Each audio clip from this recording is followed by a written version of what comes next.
So we're diving into this debate over truck emissions, where truckers are backing the rollback of those Obama-era standards, right?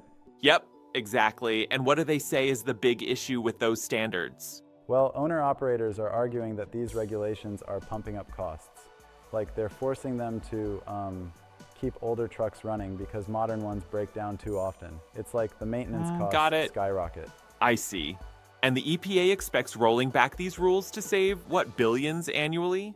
Right, the EPA estimates a savings of at least $54 billion in costs every year, but that's not the whole picture. Oh yeah? What's the other side of the coin? Environmental groups, for example, are predicting that this rollback will add over 10 billion tons of extra climate pollution and cost Americans more than $2 trillion through 2055. They're really worried about increased particulate matter, nitrogen oxides, and all that harmful stuff. Wow, that's a staggering contrast. The cost savings versus the environmental impact. Exactly, and truckers are also saying that in real terms, these emission controls mean frequent breakdowns. One owner even mentioned paying around $21,000 to fix emission equipment on a truck valued at $30,000. Yikes. That's a blow to their business. That sounds rough. So truckers feel that these standards actually harm their livelihoods by making truck maintenance unsustainable? Yep. They argue that due to these costs, they end up keeping older, less efficient trucks longer than they should. It's a double whammy. They lose potential profits and face more breakdowns.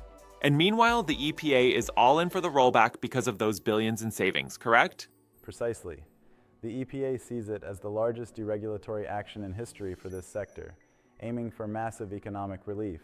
But then you have environmental groups clashing by saying, follow the science, not corporate agendas, which is pretty pointed. Right, I get it. But don't you think perhaps there's room for innovation here? Finding a middle ground with reliable zero-emission vehicles for long-haul trucking? That's a fair question, yet truckers stress that as of now, there's just no reliable electric or zero-emission alternative that meets their heavy-duty needs. It's like being stuck between a rock and a hard place. Sure, but I wonder if waiting for future tech rather than rolling back regulations might actually drive that innovation quicker.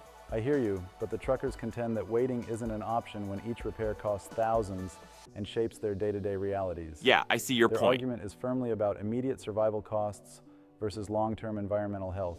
So essentially, this debate becomes a tug-of-war between economic survival for truck drivers and the future health of our environment.